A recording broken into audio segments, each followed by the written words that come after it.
بسم اللہ الرحمن الرحیم نحمدہ ونصلی علی رسولہ الکریم وعلی آلہ واصحابہ اجمعین۔ آج کی گفتگو کا عنوان ہے ریاست مدینہ، دستور اور نظام حکومت۔ حضور علیہ الصلوۃ والسلام کی سیرت طیبہ کے سیاق و سباق میں نظام حکومت، دستور اور حکمرانی کے آداب اور لوازمات کا ذکر گزشتہ 50، 60، 70 سال کے زمانے میں بہت کثرت سے ہوا ہے، یہاں تک کہ سیرت پر بہت سا مواد ایسا سامنے آیا ہے جس نے جہاں ایک طرف حضور علیہ الصلوۃ والسلام کے قائم کردہ اداروں، آپ کی برپا کردہ اصلاحات اور آپ کی آوردہ تبدیلیوں کے بارے میں بہت وقیع اور قیمتی معلومات پیش کی ہیں، لیکن اس کے ساتھ ساتھ ایک منفی اثر ان تحریروں کا یہ ہو سکتا ہے، ممکن ہے یہ اثر پیدا ہوا ہو کہ رسول اللہ صلی اللہ علیہ وسلم کے عظیم الشان کارنامے کو محض ایک ریاست کا قیام، محض دنیاوی انتظامات کی تکمیل، محض انتظامی نظم و نسق کی بہتری و فراہمی سمجھ لیا گیا ہو۔ حضور علیہ الصلوۃ والسلام کے بارے میں یہ بات ایک لمحے کے لیے بھی نظروں سے اوجھل نہیں ہونی چاہیے کہ رسول اللہ صلی اللہ علیہ وسلم پیغمبر آخر الزماں ہیں، خاتم الرسل ہیں، دانائے سبل ہیں، مولائے کل ہیں، اور آپ کا اصل مقصد اور ہدف جس کی خاطر دنیا میں آپ کو بھیجا گیا وہ قرآن مجید میں فرائض چارگانہ کی صورت میں بیان کر دیا گیا ہے۔ یتلو علیہم آیاتہ، قرآن مجید کی آیات تلاوت کر کے لوگوں تک پہنچانا، ویزکیہم، لوگوں کی روحانی، اخلاقی اور اندرونی اصلاح کرنا، تزکیہ نفس، ویعلمہم الکتاب والحکمہ، کتاب اللہ کے اسرار اور رموز کی ان کو تعلیم دینا، اور کتاب اللہ کی بنیاد پر اللہ کی وحی کی روشنی میں جو حکمت اور دانائی حضور کو عطا ہوئی، جس کے سرچشمے آپ کی ذات مبارک سے جاری ہوئے، ان کی تعلیم انسانیت کو دینا۔ یہ بنیادی ذمہ داری تھی حضور علیہ الصلوۃ والسلام کی۔ اس ذمہ داری کو انجام دینے کے لیے چونکہ حضور کے بعد کسی اور کو نبی نہیں آنا، کسی اور شریعت کو نازل نہیں ہونا، کسی اور کتاب کا نزول مقدر میں نہیں ہے، اس لیے حضور علیہ الصلوۃ والسلام کے اسوہ حسنہ کو جامع اور کامل اسوہ حسنہ بنایا گیا۔ رسول اللہ صلی اللہ علیہ وسلم جہاں افراد کے لیے نمونہ ہیں، جہاں حضور علیہ الصلوۃ والسلام عام انسانوں کے لیے نمونہ ہیں، وہاں آپ کی ذات مبارکہ حکام کے لیے، حکمرانوں کے لیے، فرما رواؤں کے لیے، فاتحین اور جرنیلوں کے لیے، سربراہوں کے لیے بھی نمونہ ہیں۔ اس لیے اللہ کی حکمت اس کی متقاضی ہوئی کہ رسول اللہ صلی اللہ علیہ وسلم کی ذات گرامی میں نبوت اور حکمرانی دونوں کی صفات جمع کر دی جائیں۔ دوسری بڑی وجہ یہ ہے کہ رسول اللہ صلی اللہ علیہ وسلم نے جو تبدیلی پیدا فرمائی وہ انسانی تاریخ کی اتنی ہمگیر تبدیلی ہے جس نے زندگی کے ہر گوشے کو متاثر کیا ہے، اور زندگی کا کوئی پہلو ایسا نہیں ہے جو حضور علیہ الصلوۃ والسلام کی دی ہوئی تربیت سے بہتر نہ ہوا ہو، اور اس کے اثرات و ثمرات اور اس کے آثار و برکات اس نے قبول نہ کیے ہوں۔ اس ساری تبدیلی کے تحفظ کے لیے، اسلام کی تہذیب اور تمدن کی بقا کو تحفظ فراہم کرنے کے لیے ریاست ایک ناگزیر ضرورت ہے۔ میں نے اس سے پہلے بھی عرض کیا تھا کہ ریاست کا قیام اور حکومت کا قیام اسلام کا مقصد نہیں، اسلام کی ضرورت ہے۔ اسی ضرورت کے تحت حضور علیہ الصلوۃ والسلام نے مدینہ منورہ میں ریاست قائم فرمائی، جو ہمیشہ کے لیے تمام ریاستوں کے لیے اسی طرح کا نمونہ ہے جس طرح حضور علیہ الصلوۃ والسلام کی ذات گرامی ہر انسان کے لیے نمونہ ہے۔ اس ریاست نے جو قوانین نافذ کیے وہ تمام قوانین کا سرچشمہ ہیں اور تمام قوانین کے لیے معیار اور مثال کی حیثیت رکھتے ہیں۔ جب رسول اللہ صلی اللہ علیہ وسلم نے دعوت کا آغاز فرمایا اور حضور مدینہ منورہ تشریف لائے تو اس وقت دنیا میں بڑی بڑی سلطنتیں اور ریاستیں قائم تھیں. بعض بڑی بڑی ریاستوں کے قوانین بھی موجود تھے جن میں سے آج بھی تحریری طور پر کئی قوانین موجود ہیں. روما اور فارس کی سلطنتیں تو مشہور ہیں جن کا ذکر قرآن پاک میں بھی آیا ہے، لیکن روما اور فارس کے علاوہ ہندوستان میں، ہمارے موجودہ بر صغیر میں اور دنیا کے کئی متمدن مقامات پر بڑی متمدن ریاستیں اور حکومتیں قائم تھیں. خود جزیرہ عرب میں متعدد مقامات پر شمال اور جنوب میں چھوٹی چھوٹی ریاستیں موجود تھیں جو سلطنت روم یا سلطنت فارس کے زیر نگیں یا ان کی بات گزار تھیں. اس لیے عربوں کے ماحول میں ریاست کے وجود سے تو لوگ آشنا تھے. یہ معلوم تھا کہ حکمرانی اور بادشاہی کیا ہے، حکمرانی اور بادشاہی کے آداب کیا ہوتے ہیں. لیکن جزیرہ عرب کے درمیانہ اور ابتدائی حصے میں جزیرہ عرب کے اصل باشندے قبائلی نظام سے مانوس تھے. ان میں کبھی بھی مدون تاریخ کے دوران کوئی متمدن اور منظم ریاست قائم نہیں ہوئی تھی. ان میں قبائلی نظام رائج تھا. ہر قبیلہ اپنی جگہ آزاد اور خود مختار یونٹ کے طور پر کام کرتا تھا. جو قبیلہ تعداد کے اعتبار سے جتنا بڑا ہوتا تھا اتنا ہی اس قبیلے کا اثر رسوخ تھا. قبائل میں عموماً فیصلے ایک جمہوری روح کے مطابق عامت الناس اور قبائل کے افراد کی مرضی اور رضامندی سے کیے جاتے تھے. جس شخص کو قبیلے کا سربراہ چنا جاتا تھا وہ عموماً قبیلے میں سب سے نمایاں اور بعض حالات میں سب سے معمر آدمی ہوتا تھا. سربراہ قبیلہ کی ذاتی صلاحیتیں اور شخصی کردار اکثر و بیشتر فیصلہ کن ثابت ہوتے تھے اس کی قبائلی سرداری کی کامیابی اور ناکامی میں. بعض اوقات ایسا بھی ہوا کہ قبیلے کے معمر ترین فرد یا افراد کو نظر انداز کر کے کم تر سن کے لوگوں کو قبیلے کا سربراہ مقرر کیا گیا ہو. چنانچہ حضرت ابوبکر صدیق کی مثال سب سے نمایاں ہے کہ اپنے والد ابو قحافہ کی موجودگی میں وہ قبیلے کے سربراہ بنے. قبیلے میں نمایاں ترین مقام ان کو حاصل ہوا اس لیے کہ اسلام سے پہلے اہل قبیلہ نے یہ محسوس کیا کہ جناب ابو قحافہ کے مقابلے میں حضرت ابوبکر صدیق رضی اللہ تعالیٰ عنہ اپنی صلاحیتوں، شخصیت اور کردار کے اعتبار سے ایک بہت اونچا مقام رکھتے ہیں. یہ سمجھنا کہ قبیلے کے اندر کوئی باقاعدہ نظم و نسق نہیں تھا یہ درست نہیں تھا.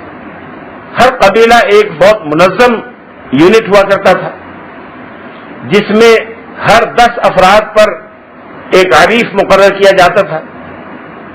یہ عریف اپنے 10 افراد کی ہر چیز کا ذمہ دار ہوتا تھا. ان کے تمام معاملات، مسائل اور مشکلات کی نگہداشت اس عریف کی ذمہ داری ہوتی تھی. ہر 10 عریفوں کے اوپر یعنی 100 آدمیوں کے اوپر ایک نقیب مقرر ہوتا تھا. نقیب اپنے ماتحت عرفاء کے ذریعے بقیہ 100 لوگوں کا ذمہ دار ہوتا تھا اور یوں 110 آدمیوں کی ذمہ داری نقیب کے سپرد ہوتی تھی. پھر نقیب کے اوپر بھی بقیہ ذمہ دار عہدیدار تھے. ہر قبیلے میں اس کا تذکرہ ملتا ہے.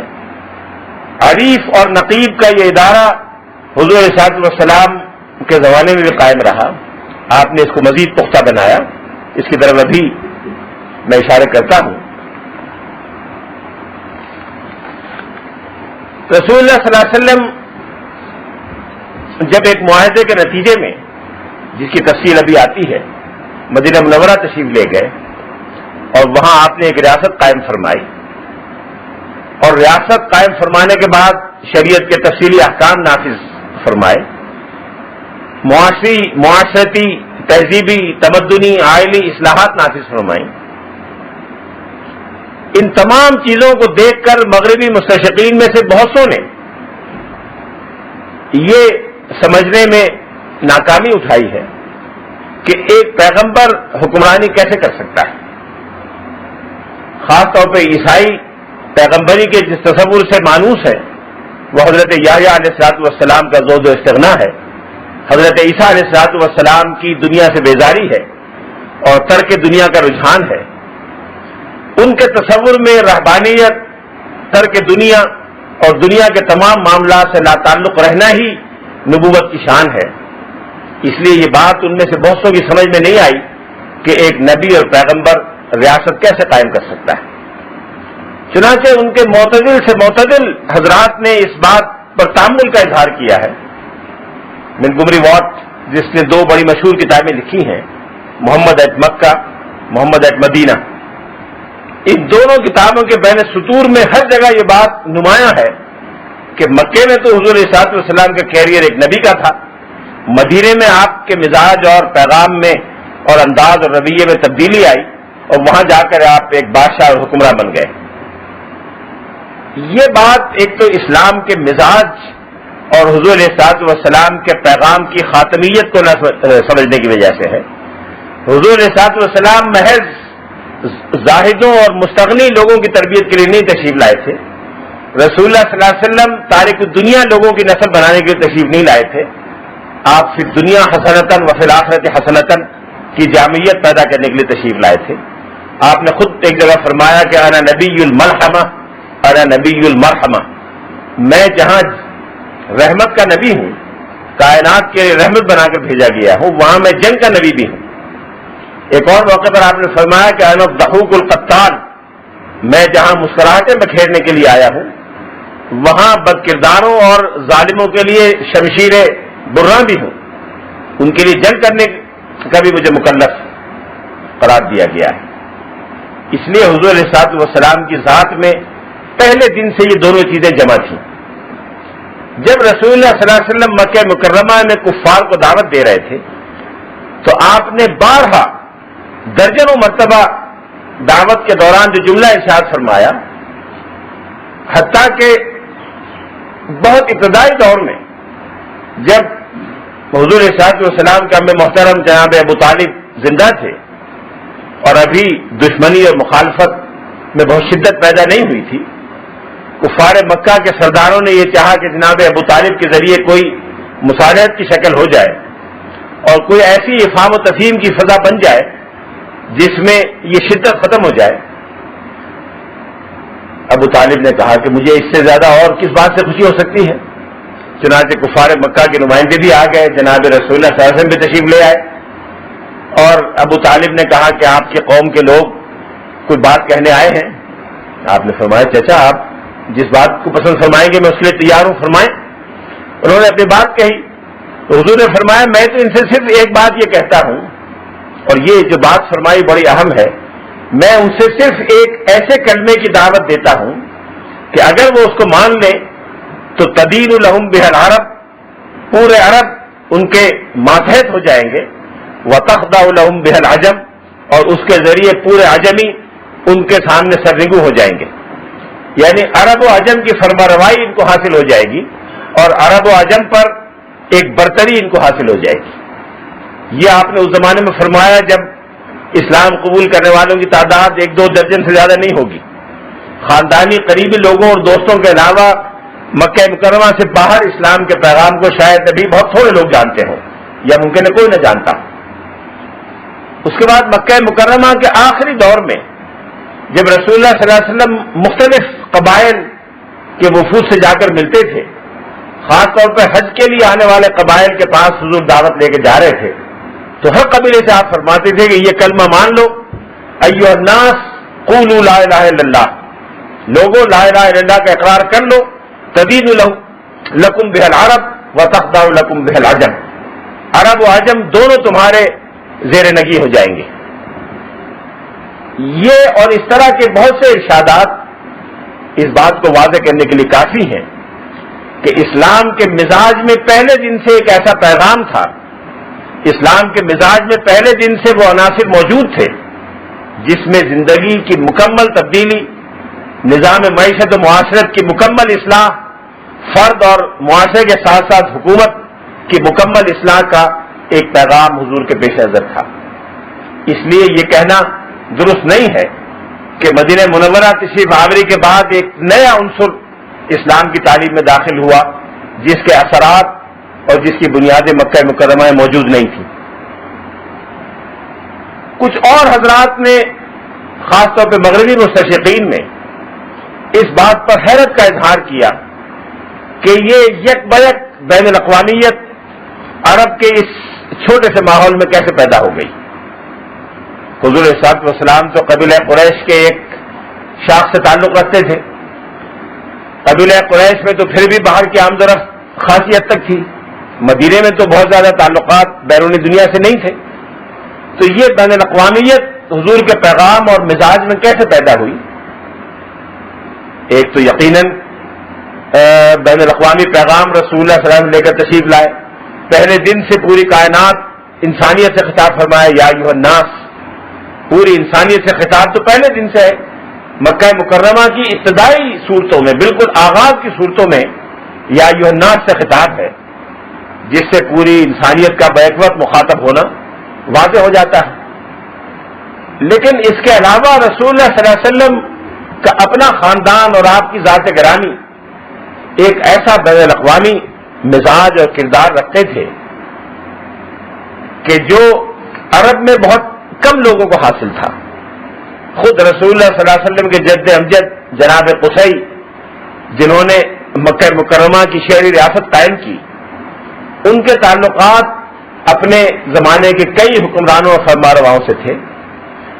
ان کو قیصر روم کے دربار میں بھی تعارف حاصل تھا. ان کے تعلقات یمن کے حکمرانوں سے بھی تھے. اور قصی وہ پہلے شخص ہیں جنہوں نے قبیلہ قریش کی تجارت کو مختلف علاقوں میں منظم اور مرتب کیا، اور ان کی وجہ سے قریش کا تعارف بقیہ دنیا کے بہت سے حصوں میں ہوا. قصی کو جب مکے پر قبضہ کرنے کا موقع ملا تو انہوں نے وہاں ایک شہری ریاست قائم کی. اس شہری ریاست کا تذکرہ مغربی مصنفین نہیں کرتے. مغربی مصنفین جب سٹی اسٹیٹ کی بات کرتے ہیں تو صرف یونان کی بات کرتے ہیں، ایتھینز اور اسپارٹا کی بات کرتے ہیں یا روما کی بات کرتے ہیں. مکے کی شہری ریاست کا مغربی مصنفین اکثر تذکرہ نہیں کرتے. لیکن جناب قصی کے ہاتھوں قائم ہونے والی یہ ریاست کئی سو سال جاری رہی. اس ریاست میں قصی نے پہلے 10 شعبے قائم کیے جو قریش کے 10 قبائل میں تقسیم تھے. پھر وقت کے ساتھ ساتھ مزید شعبے قائم کیے گئے جو مختلف قبائل میں تقسیم کیے گئے، اور ہر قبیلے کا سربراہ خاندانی طور پر، وراثتی طور پر اس عہدے کا حامل بھی ہوتا تھا جو اس خاص قبیلے کا عہدہ تھا. جناب صدیق اکبر کے خاندان میں عدالتی ذمہ داری تھی، اور خاص طور پہ فوجداری عدالت کی ذمہ داری کہ اگر کوئی شخص قتل ہو جائے یا زخمی کر دیا جائے تو اس کی دیت اور تاوان بلڈ منی ادا کرنے کا فیصلہ جناب صدیق اکبر کیا کرتے تھے.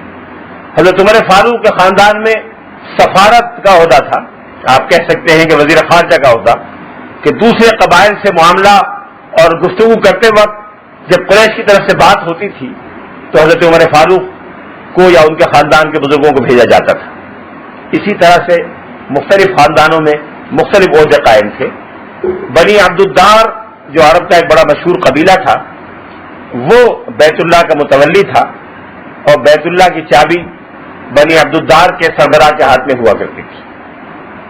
اور یہ بات بڑی دلچسپ حیرت انگیز ہے کہ جناب قصی کا قائم کیا ہوا یہ عہدہ آج تک موجود ہے. آج بھی اس وقت 1427 میں بنو عبد الدار ہی کے ایک سردار کے ہاتھ میں بیت اللہ کی چابی ہوتی ہے، اور مکہ مکرمہ اور حجاز کا کوئی حکمران چھوٹا یا بڑا آج تک اس خاندان سے چابی واپس لینے کی اور بیت اللہ کا انتظام اپنے ہاتھ میں لینے کی ہمت نہیں کر سکا. اس کا ایک چھوٹا سا واقعہ ہے کہ ایسا کیسے ہوا اور کیوں ہوا. جب رسول اللہ صلی اللہ علیہ وسلم نبوت کی دعوت دے رہے تھے تو اس وقت اس خاندان کے سردار تھے عثمان ابن طلحہ الشیبی، جو اپنے دادا کے نام سے یا باپ کے نام سے شیبی کہلاتے تھے. رسول اللہ صلی اللہ علیہ وسلم ہجرت کا فیصلہ فرما چکے تھے. کفار مکہ کی طرف سے دشمنی اپنی انتہا پر تھی. حضور کا جی چاہا کہ بیت اللہ کے اندر داخل ہو کے عبادت کریں اور بیت اللہ کو الوداع کہیں. ایک دن ہجرت سے کتنا پہلے اب نہیں کہہ سکتے، لیکن چند روز یا چند ہفتے پہلے حضور نے عثمان بن طلحہ سے کہا کہ تم اگر میرے لیے بیت اللہ کے دروازہ کھول دو تو میں تمہارا شکر گزار ہوں گا. عثمان بن طلحہ نے بہت تمسخر اور استہزاء سے کہا کہ تمہارے لیے بیت اللہ کا دروازہ کھولوں گا. یہ کہہ کے انکار کر دیا. آپ نے فرمایا کہ ایک دن آئے گا کہ اس کی چابی میرے ہاتھ میں ہوگی اور میں جس کو چاہوں گا دوں گا. عثمان بن طلحہ نے کہا وہ دن پھر قریش تو سارے مر گئے ہوں گے جب تمہارے ہاتھ میں چابی آئے گی. قریش تو ذلیل ہو گئے ہوں گے. آپ نے فرمایا وہ دن قریش کی ذلت کا نہیں، قریش کی عزت کا دن ہوگا.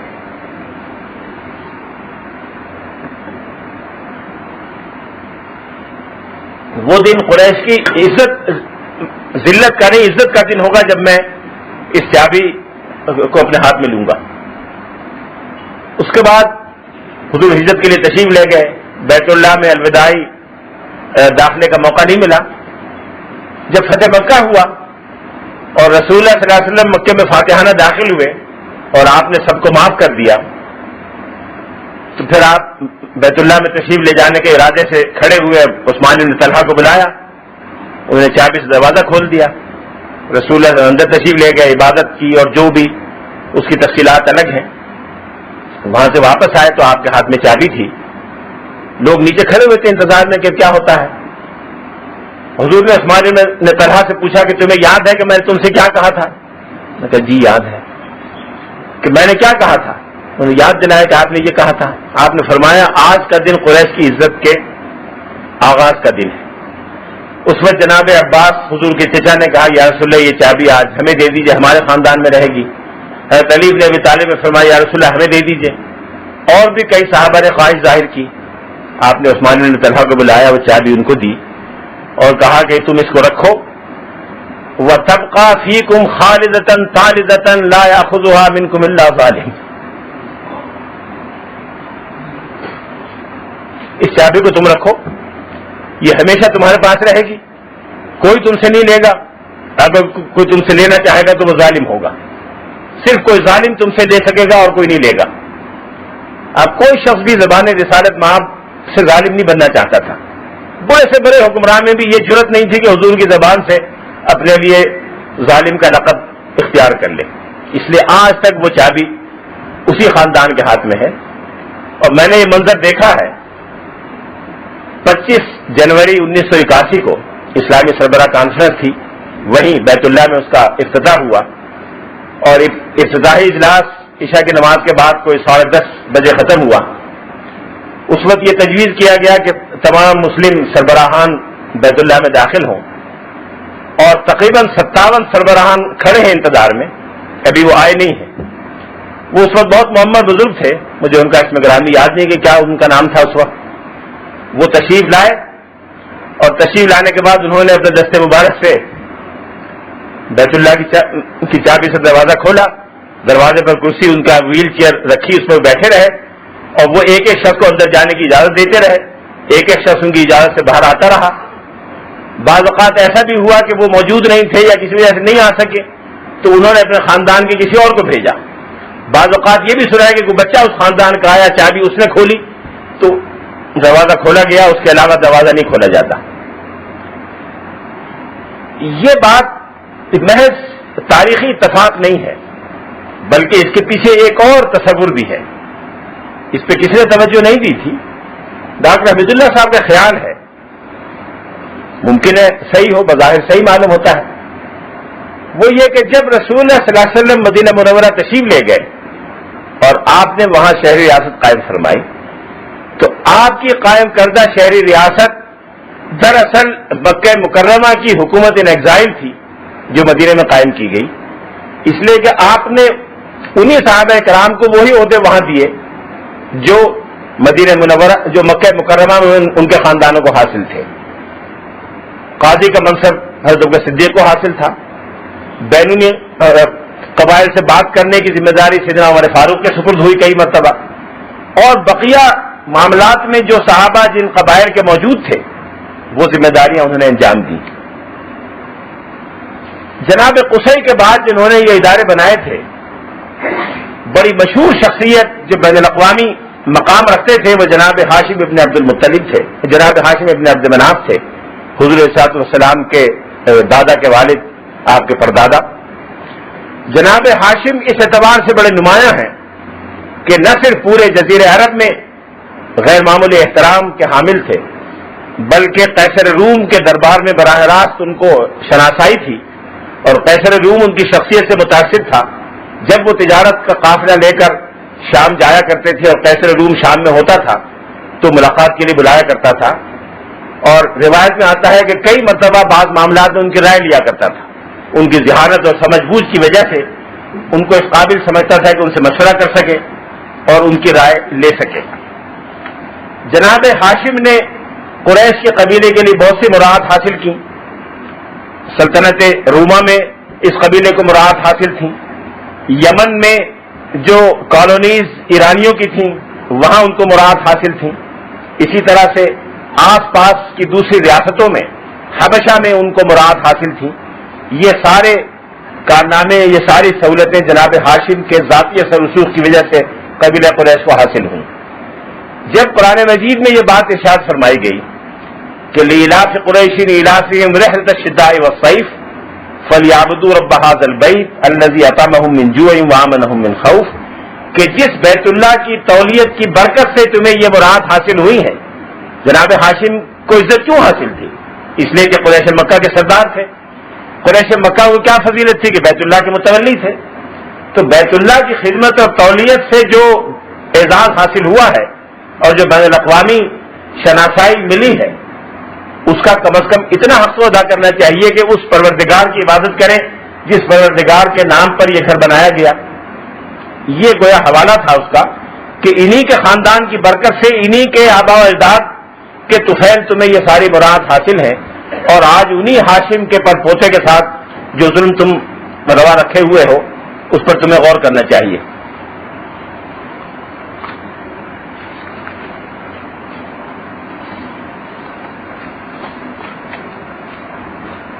رسول اللہ صلی اللہ علیہ وسلم کی نبوت کا 10واں سال تھا، اور یہ 10واں سال حضور نے عام الحزن قرار دیا تھا۔ حضرت خدیجہ الکبریٰ رضی اللہ تعالی عنہا کا دنیا سے وصال ہو چکا تھا، ایک ایسی خاتون کا جس نے پچھلے 25 سال شب و روز حضور کی میت میں وقت گزارا تھا۔ نبوت کی سب سے پہلی تصدیق انہوں نے کی تھی، اور اپنے تمام وسائل، اثر رسوخ، خاندان، مال، دولت، ہر چیز اسلام پر نشاور کر دی تھی۔ ان کا انتقال ہو گیا تھا۔ جناب ابو طالب دنیا سے رخصت ہو گئے، جنہوں نے ہر مرحلے میں حضور کی سرپرستی فرمائی، مدد فرمائی، اس لیے اس سال کو حضور نے عام الحزن قرار دیا تھا۔ حضور کے اس عام الحزن کے زمانے میں جو شخص ابو طالب کا جانشین ہوا وہ بدقسمتی سے ابو لہب تھا، جو حضور کا جانی دشمن تھا۔ اس زمانے میں خاندان چونکہ قبائلی ہوتا تھا، اور قبائل کی مدد اور سپورٹ کے بغیر کسی فرد کے لیے اس معاشرے میں زندہ رہنا اور کام کرنا تقریباً ناممکن تھا۔ جب تک جناب ابو طالب زندہ رہے تو بنی ہاشم کے سردار بھی تھے اور پورے قریش کے سردار بھی تھے، تو ان کے اپنے قبیلے کی تائید بھی حاصل تھی، اور جس حد تک ان کے بس میں ہوا انہوں نے قبیلہ قریش کو بھی ایک خاص حد سے آگے جانے سے روکے رکھا۔ ان کے انتقال کے بعد یہ ساری حدیں ابو لہب نے ختم کر دی، اور رسول اللہ صلی اللہ علیہ وسلم کے لیے مدینہ منورہ میں، مکہ مکرمہ میں دعوت کا کام جاری رکھنا ممکن نہیں رہا۔ اس وقت حضور علیہ الصلوۃ والسلام نے آس پاس کے قبائل کی مدد لینے کی کوشش کی، اور یہ چاہا کہ کوئی ایسا قبیلہ یا علاقہ اسلام کی مدد کرنے کے لیے تیار ہو جائے جہاں اسلام کا مرکز بنایا جائے۔ اس ضمن میں حضور علیہ الصلوۃ والسلام قرب جوار کے علاقوں میں بھی تشریف لے گئے۔ طائف کے سفر کی داستان سے ہر شخص واقف ہے۔ اس کے ساتھ ساتھ حضور یہ بھی کرتے تھے کہ حج کے موقع پر جو مختلف قبائل حج کے لیے آیا کرتے تھے تو حضور مینا میں ان کے خیموں میں، ان کے ٹھکانوں پر جا کر ان کو دعوت دیا کرتے تھے، اور ہر قبیلے کی طرف سے یا تو ایک لاابالی قسم کا رویہ ہوتا تھا، لاپرواہی کا رویہ ہوتا تھا، یا مخالفت کا ہوتا تھا، اور اگر کسی عرب قبیلے نے عرب روایتی اخلاق اور مہمانداری کی وجہ سے حضور کو ویلکم بھی کیا، بات سننے کے لیے تیار بھی ہوا، تو پیچھے سے ابو لہب کے بھیجے ہوئے کارندے ساتھ ساتھ ہوتے تھے جو انشن خرافات بکتے رہتے تھے، اور اس قبیلے کو خطرہ ہوتا تھا کہ مکے میں بیٹھ کے قریش سے مخالفت کیوں مول لیں، اس لیے حضور کی بات سننے کو تیار نہیں ہوتے تھے۔ پہلی مرتبہ مدینہ منورہ سے آنے والے ایک صاحب سے حضور کا واسطہ ہوا، تعلق قائم ہوا. یہ صاحب تھے سوید ابن الصامت، جو مدینے میں الکامل کے لقب سے مشہور تھے. اپنی تعلیم، صلاحیت، قابلیت اور مہارت کے حساب سے وہاں کامل کہلاتے تھے. حضور نے ان کے سامنے دعوت پیش کی، انہوں نے توجہ سے اس بات کو سنا، حضور کے پیغام میں دلچسپی ظاہر کی، اور جب حضور اپنا پیغام دے چکے، قرآن پاک کی متعلقہ آیات جو آپ تلاوت فرمانا چاہتے تھے وہ تلاوت کر چکے، تو سوید ابن صامت نے کہا میرے پاس بھی اس طرح کی چیز ہے. ان کے پاس حکمت لقمان کے کچھ اجزاء لکھے ہوئے تھے، انہوں نے کہا میرے پاس بھی اسی طرح کی چیز ہے جو آپ بیان فرما رہے ہیں. انہوں نے اپنی بات سنا کے بات ختم کر دی، اور اس کے بعد حضور کے پیغام کو قبول نہیں کیا، لیکن مخالفت بھی نہیں کی. اس کے بعد سوید ابن صامت کا انتقال ہو گیا. سیرت نگاروں میں اس پہ بحث رہی ہے کہ سوید ابن صامت نے اسلام قبول کیا تھا کہ نہیں کیا تھا، اور وہ ان کو مسلمان سمجھا جائے کہ نہ سمجھا جائے. اس کے بعد غالباً اس سے اگلے سال ایک اور گروہ مدینہ منورہ کا مکہ مکرمہ آیا. یہ قبیلہ اوس کے کچھ لوگ تھے. یہ قریش مکہ سے ایک معاہدہ کرنا چاہتے تھے، جس میں وہ یہ چاہتے تھے کہ خزرج سے جب ان کی کوئی لڑائی یا اختلاف ہو تو قریش مکہ اوس قبیلے کا ساتھ دیں. حضور صلی اللہ علیہ وسلم ان سے بھی جا کے ملے.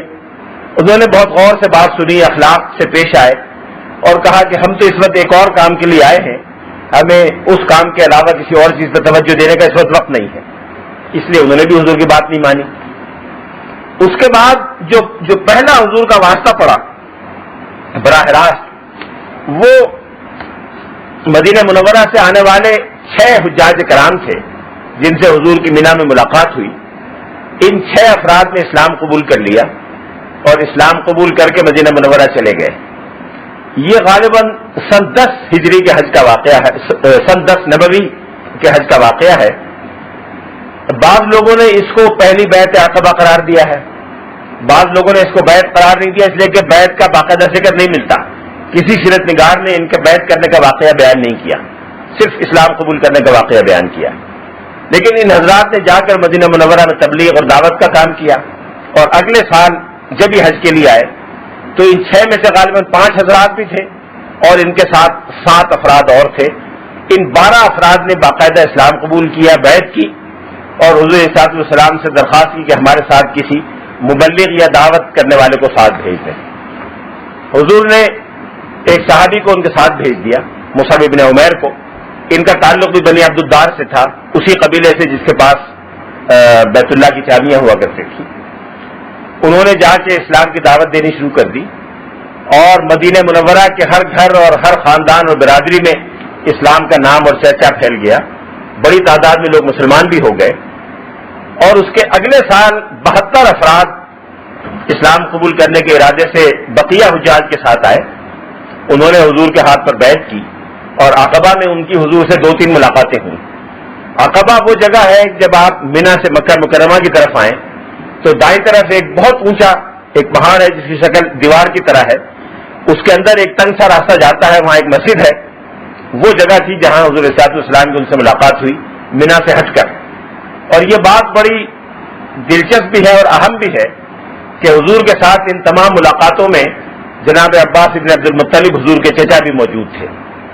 اس لیے جن لوگوں کا یہ خیال ہے کہ وہ پہلے دن سے بہت ابتدا میں اسلام قبول کر چکے تھے اور حضور کے حکم اور مشورے سے مکہ مکرمہ مقیم تھے، ان کی رائے کی اس سے تائید ہوتی.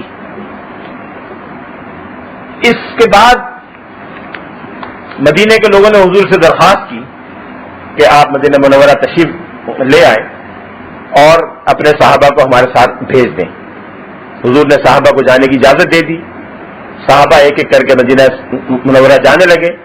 اور یہ جو معاہدہ ہوا، اس معاہدے کو جس میں باقاعدہ بیعت ہوئی، اس کو بیعت عقبہ ثانیہ کے نام سے یاد کیا جاتا ہے. یہ بیعت بیعت الحرب کہلاتی ہے. پہلی بیعت بیعت النساء کہلاتی ہے. بیعت النساء کے لفظی معنی ہیں کہ عورتوں کی بیعت، لیکن عورتوں کی بیعت سے مراد بیعت کے وہ الفاظ ہیں جو سورہ ممتحنہ میں آئے ہیں، جس میں حضور کو فرمایا گیا کہ جب خواتین سے آپ بیعت کریں تو ان چیزوں کی بیعت کریں. خواتین چونکہ میدان جنگ میں حصہ نہیں لیتی تھی اور نہ لے سکتی تھی، نہ ان سے یہ وعدہ لینا مناسب تھا کہ وہ میدان جنگ میں جا کے بھی لڑیں. اس لیے ان سے جنگ میں حصہ لینے کی بات نہیں کی جاتی تھی. اس لیے پہلی بیعت کو بیعت نساء کے نام سے یاد کیا گیا. دوسری بیعت میں یہ وعدہ کیا انصار مدینہ نے کہ ہم آپ کا دفاع بھی کریں گے, آپ کے لیے لڑیں گے, اور جو آپ پر حملہ آور ہوگا وہ ہم پر حملہ آور سمجھا جائے گا, اور ہم آپ کے ساتھ ہر ٹھنڈی اور گرمی کی کیفیت میں رہیں گے, فی المنشط والمکرہ, پسندیدہ چیز میں ناپسندیدہ ہر چیز میں ہم آپ کے ساتھ رہیں گے. جب یہ بیعت ہو گئی تو بعض انصاری صحابہ کو خیال ہوا کہ ایسا تو نہیں ہوگا کہ اگر اللہ تعالیٰ ہمارے ہاتھوں مکہ فتح کر دے تو آپ واپس مکے چلے جائیں اور ہمیں چھوڑ دیں. تو آپ مسکرائے, آپ نے فرمایا بل الدم الدم والحدم الحدم, میرا خون تمہارا خون, تمہارا خون میرا خون, میری صلح تمہاری صلح, تمہاری صلح میری صلح. اب تمہارے ساتھ ہی مرنا جینا ہوگا. یہ معاہدہ تھا جس کے بعد حضور مدینہ منورہ تشریف لے آئے. سوشل کانٹریکٹ کی باتیں تو بہت ہوتی ہیں, روسوں کے زمانے سے ہو رہی ہیں. یورپ میں کوئی ریاست باقاعدہ کانٹریکٹ کی بنیاد پر قائم ہوئی یا نہیں ہوئی ہمیں نہیں معلوم. کوئی تاریخی ثبوت ایسا نہیں ہے کہ کسی حکمران سے ریاست کے قیام سے پہلے کوئی معاہدہ کیا گیا اور اس معاہدے کے نتیجے میں کوئی ریاست قائم ہوئی ہو. لیکن یہاں تمام مورخین اور سیرت نگار متفق ہیں کہ 2 مرتبہ معاہدہ ہوا, اور 72 آدمی جو اپنے قبیلے کے نمائندے تھے اور اتنے نمایاں افراد تھے کہ پہلے سے وہاں ایک سرداری کا مقام رکھتے تھے, انہوں نے معاہدہ کیا اپنے قبیلے کی طرف سے. رسول اللہ صلی اللہ علیہ وسلم نے معاہدے سے اتفاق فرمایا اور اس معاہدے کے نتیجے میں حضور مدینہ تشریف لے گئے. یہ ایک ایسی ریاست ہے جو ایک سوشل کانٹریکٹ کے نتیجے میں وجود میں آئی. دوسرا فرق اس ریاست میں اور بقیہ ریاستوں میں ایک اور ہے جو بڑا اہم ہے. جب ریاست بنتی ہے تو اس کو چلانے کے لیے قانون کی ضرورت پڑتی ہے. گویا ریاست مقصد ہے, قانون اس کو چلانے کا ایک ذریعہ ہے. یہاں اس کے برعکس ہے, یہاں ایک قانون الہی نازل ہو رہا تھا, ایک شریعت دی جا رہی تھی. اس شریعت کے بعد احکام مکہ مکرمہ میں نازل ہو چکے تھے. اس شریعت کے نفاذ اور تحفظ کے لیے ریاست کی ضرورت تھی.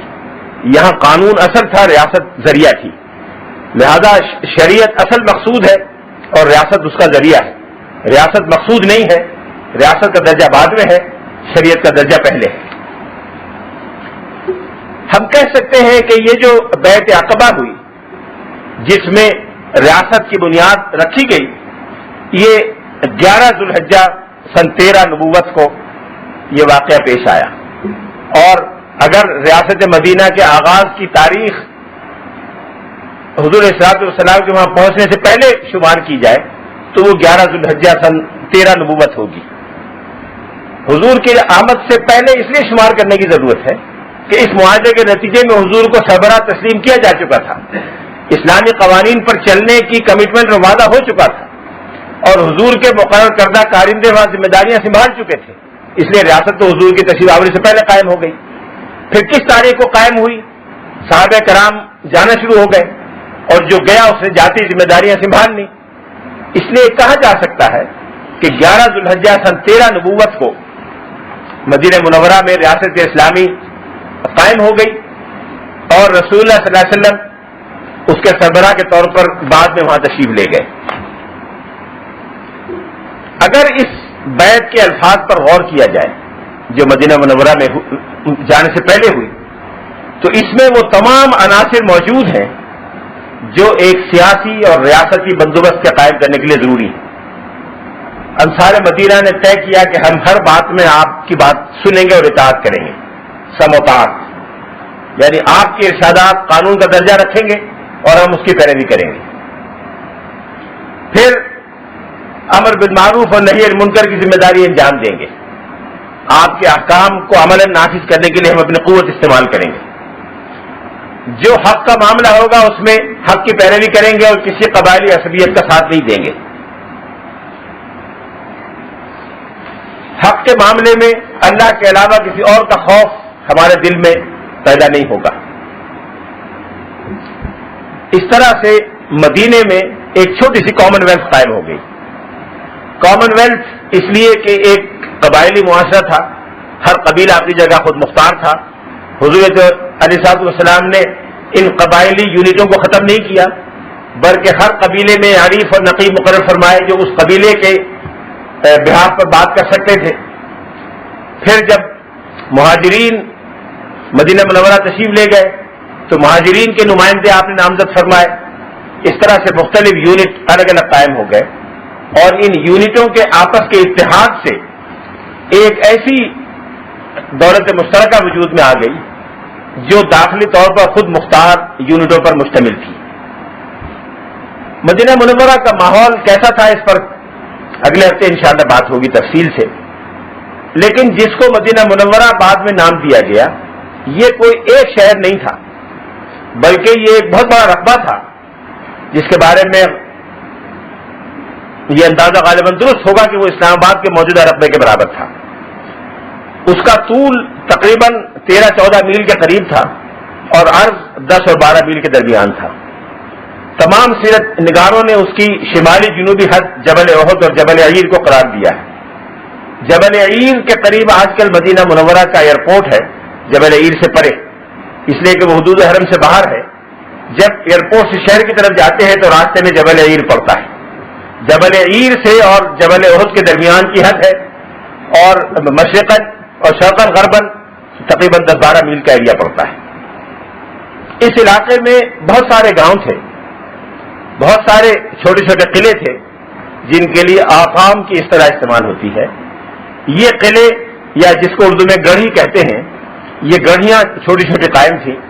گڑھی سے مراد ایک ایسی بڑی حویلی جو دفاعی طور پر مضبوط بنائی گئی ہو، جس کے اندر ایک سے زائد خاندان رہتے ہوں، جس کے اندر خاندان کا سربراہ بھی رہتا ہو، اور اس کے باہر ان کی زمینیں ہوں جس پر وہ کاشت کرتے ہیں۔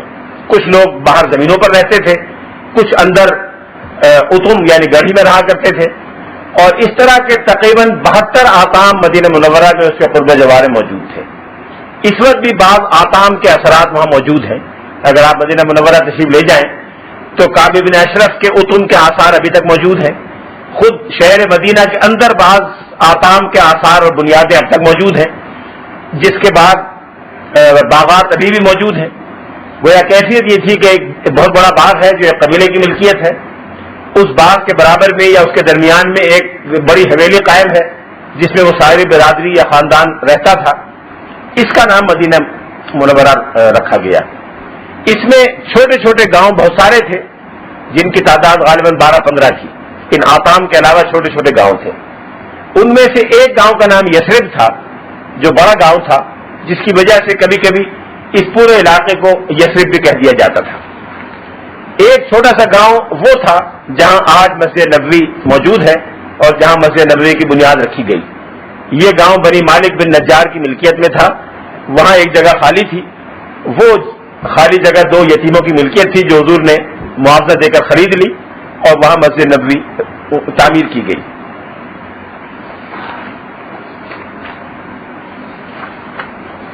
مدینہ منورہ میں پہلی مرتبہ ایسا ہوا کہ تمام قبائل کی بنیاد پر یا مختلف قبائل کی بنیاد پر پہلی مرتبہ ایک ریاستی نظم و نسق قائم کیا گیا، جس کی سربراہی اتفاق رائے سے رسول اللہ صلی اللہ علیہ وسلم نے سنبھالی، اور یوں طویل جنگ اور اختلاف کی وہ روایت ختم ہو گئی جو مدینہ منورہ کے مختلف قبائل کے مابین آپس میں طویل عرصے سے جاری تھی۔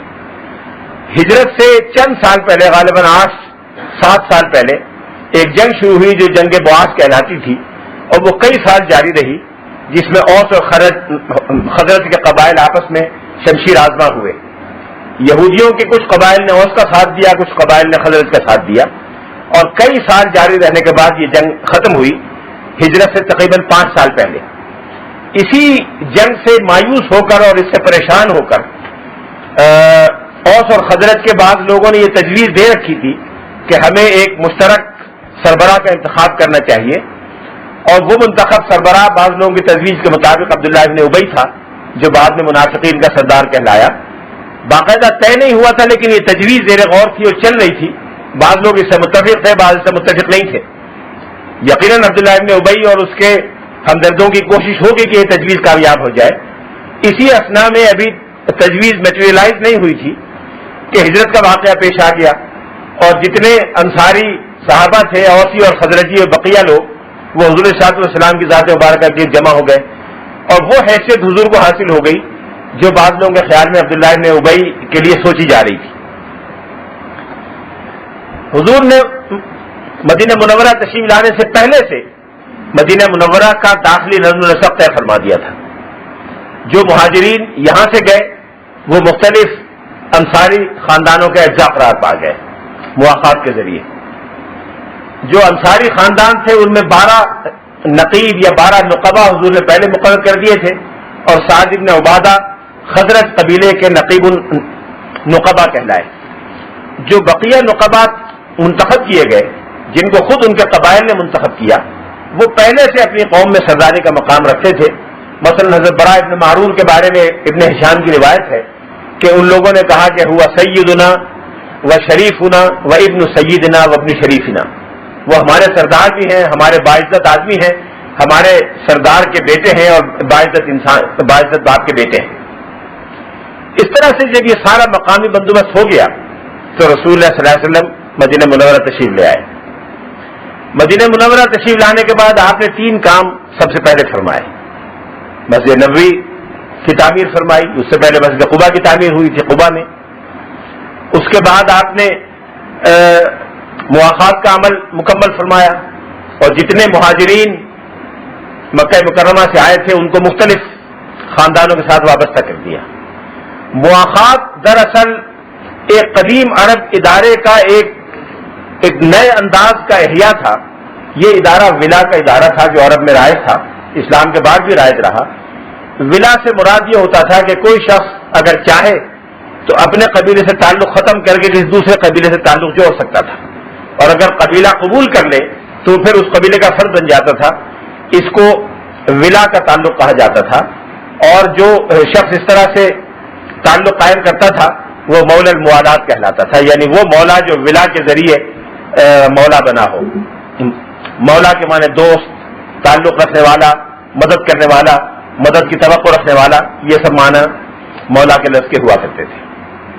تیسرا کام حضور نے یہ کیا کہ ایک چارٹر متعین فرمایا جس کو لوگوں نے میثاق مدینہ کا نام بھی دیا ہے، بعض مورخین نے اس کو معاہدہ بھی کہا ہے، لیکن اس کے جو قدیم ترین راویان ہیں محدثین میں امام ابو داؤد، امام احمد بن حنبل جن کے یہاں اس کا تذکرہ ملتا ہے، اور سیرت نگاروں میں ابن ہشام اور ابن سعد، اور مورخین میں کئی اور لوگ، ان سب نے اس کے لیے کتاب کی اصطلاح استعمال کی ہے، کتاب رسول اللہ صلی اللہ علیہ وسلم للانصار والمہاجرین یا بین الانصار والمہاجرین۔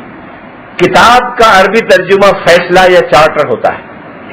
چارٹر یا فیصلہ، قرآن پاک میں کتاب کا لفظ انہی معنی میں استعمال ہوا ہے، لولا کتاب من اللہ سبق لمسکم فیما اخذتم عذاب عظیم۔ اگر اللہ تعالیٰ کا فیصلہ پہلے نہ آ چکا ہوتا، کلا ان کتاب الابرار لفی علیین کلا ان کتاب الفجار لفی سجین، کتاب کا لفظ قرآن پاک میں جہاں بھی کتاب اللہ کے علاوہ کسی مفہوم میں آیا ہے اس سے مراد فیصلہ اور حکم۔ اس لیے یہاں کتاب کا ترجمہ میثاق یا معاہدہ درست نہیں ہے، یہ چارٹر یا فیصلہ ہے جو رسول اللہ صلی اللہ علیہ وسلم نے کیا۔ یقیناً اس فیصلے کو کرنے میں، اس چارٹر کو ایشو کرنے میں حضور نے قبائل سے بات کی، معاہدہ کیا، اور ابتدائی گفتگو جب انصار کے ذمہ داروں سے ہو رہی تھی تو حضرت انس کے گھر میں ہوئی تھی۔ حضرت انس نے واقعہ بیان کیا ہے کہ رسول اللہ صلی اللہ علیہ وسلم ہمارے گھر میں تشریف فرما تھے جب یہ معاہدہ ہو رہا تھا، اور حضرت زید بن ثابت روایت کرتے ہیں کہ میں حضور کے بالکل قریب بیٹھا ہوا تھا، حضور ایک ایک جملہ ڈکٹیٹ فرماتے تھے، میں نوٹ کرتا جاتا تھا، اور میرا گھٹنا حضور کے گھٹنے کے نیچے فرش پر بیٹھے ہوئے تھے، پالتی پالتی مار کے حضور تشریف فرما تھے، اور ان کا حضور کا گھٹنا حضرت زید بن ثابت کے گھٹنے پر تھا۔ یہ ایک اور کنٹیکسٹ میں حضور نے بیان کیا، تو وہاں یہ بات ہو رہی تھی، یہ معاہدہ ہو گیا۔ اس کے بعد جب یہ معاہدہ مکمل ہو گیا، عام طور پہ مورخین کا کہنا یہ ہے، جدید مورخین میں سے بہت سے لوگوں کا، کہ یہ معاہدہ جو اس وقت 47 یا 52 دفعات پر مشتمل ہے، یہ 2 حصوں میں 2 الگ الگ اوقات میں کیا گیا۔ بعض لوگوں کا کہنا ہے کہ یہ ایک ہی معاہدہ ہے اور ایک ہی وقت میں کیا گیا تھا۔ جو تمام قدیم مصنفین اس کو ایک دستاویز کے طور پر بیان کرتے ہیں۔ جدید مصنفین میں سے بعض لوگوں کا، مثلا ڈاکٹر حمید اللہ صاحب کا اور کئی لوگوں کا خیال یہ ہے کہ یہ دو الگ الگ دستاویزات تھیں جو دو مختلف اوقات میں مرتب ہوئی اور بعد میں ان کو ملا کر ایک کر دیا گیا. پہلی 25 دفعات تو ہجرت کے ابتدائی مہینوں میں مرتب ہوئی اور یہ مہاجرین اور انصار کے مختلف قبائل کے درمیان یہ چیز طے پائی. دوسرا حصہ غزوہ بدر کے بعد مرتب ہوا جس کی روح سے یہودی قبائل بھی اس معاہدے میں شامل ہوئے. لسان العرب میں جو عربی زبان کی مشہور لغت ہے اس میں ایک جگہ دو کتابوں کا حوالہ ہے. کتابہ علیہ الصلوۃ والسلام للمہاجرین والانصار اور کتابہ علیہ الصلوۃ والسلام للیہود. اس سے پتہ چلا کہ قدیم مصنفین میں سے ابن منظور افریقی بھی اس کو دو دستاویزات کا مجموعہ سمجھتے ہیں. امام ابو داؤد نے بھی کتاب الخراج میں، ان کی کتاب ہے کتاب الخراج والفی والامارہ جو سنن ابو داؤد کا ایک حصہ ہے، اس میں ایک باب ہے، باب نمبر 21، جس کا عنوان ہے باب کیف کان اخراج الیہود من المدینہ المنورہ، کہ یہودیوں کا اخراج مدینہ منورہ سے کب اور کیسے ہوا. اس میں انہوں نے یہ لکھا ہے کہ حضور صلی اللہ علیہ وسلم نے ہجرت فرمانے کے فوراً بعد مہاجرین اور انصار کے درمیان ایک کتاب تحریر فرمائی تھی، چارٹر جاری فرمایا تھا، اور غزوہ بدر کے بعد یہودی بھی اس چارٹر میں شامل ہو گئے. اس سے بھی پتا چلا کہ دو الگ الگ معاہدے تھے. اس کی دفعات کتنی ہیں؟ ڈاکٹر حمید اللہ نے 52 دفعات قرار دی ہیں. وینسنگ جو مشہور مستشرق تھے غالباً ڈچ، انہوں نے 47 قرار دی ہیں، اور بعض اور مصنفین نے 56 دستاویزات قرار دی ہیں، 56 دفعات قرار دی ہیں. کتاب کی جو پہلی دفعہ ہے، جو اس دستور کی پہلی دفعہ ہے، اور ڈاکٹر حمید اللہ صاحب نے بجا طور پر، ولہاؤزن نے، ڈاکٹر حمید اللہ نے اور کئی دوسرے جدید مصنفین نے اس کو انسانی تاریخ کا پہلا تحریری دستور قرار دیا ہے. اور یقیناً یہ انسانی تاریخ کا پہلا تحریری دستور ہے.